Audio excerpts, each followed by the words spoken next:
আমার ইঞ্জিনিয়ারিং পড়া প্রায় শেষের দিকে, জব লাইফে কাজে লাগবে, জব লাইফে জয়েন করার পর ভুল পদক্ষেপ নেব না, এরকম কিছু টিপস মেহরবানি করে দিয়েন। আর এরকম টিপস তো আমি দিতে পারবো না, কারণ আপনার জব লাইফ কী হবে, ইঞ্জিনিয়ারিংয়ে কী করবেন, এটা তো আর আমি জানি না আর কি। তবে একটা জিনিস হচ্ছে, একটা টিপস, এই একটা যদি আপনি মনে রাখেন, আপনি প্রথম হবেন।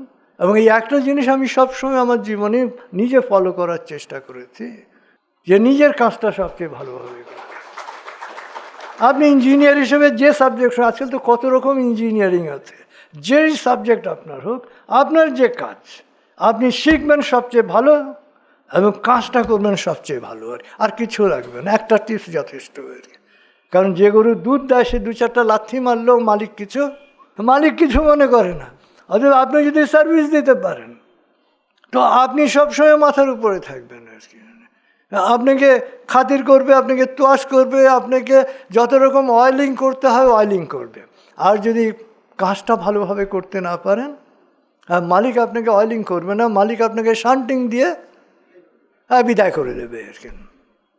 তাতে প্রত্যেকের কাছে আমার এটাই হচ্ছে যে নিজের কাজটা সবচেয়ে ভালোভাবে করবেন। যেমন কাজ করার জন্য যে হোমওয়ার্ক করা দরকার, এটা সবচেয়ে ভালোভাবে করবেন।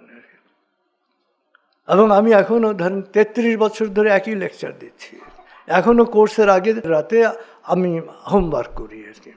এবং আপনাদের মাঝি বলেন যে এক বক্তৃতা মানে এত বছর দেওয়ার পরেও হোমওয়ার্ক করতে হয়। আমি বলি যে না, এক বক্তৃতা দিচ্ছি ঠিক, কিন্তু আমার অডিয়েন্স তো এক না আর কি, অডিয়েন্স তো ডিফারেন্স।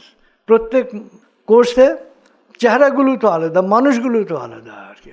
অতএব এক বক্তৃতা ঠিকই আছে, কিন্তু মানুষ যেহেতু আলাদা, সেটাকে আমার ভাবতে হচ্ছে, সেটা ভেবে আমাকে সেই প্রিপারেশন নিতে হচ্ছে আর কি।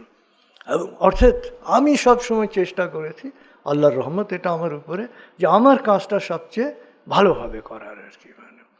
তো আপনি আপনার এই একটা টিপস যদি আপনি নেন, আপনি যা করেন ইউ আর দ্য বেস্ট।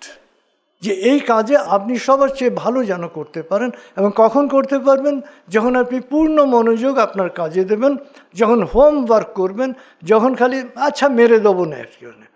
অনেক আলোচক দেখেছি যে ঠিক আছে মঞ্চে উঠে বক্তৃতা করে দেবো, না, ওটা বোঝা যায় আর কি।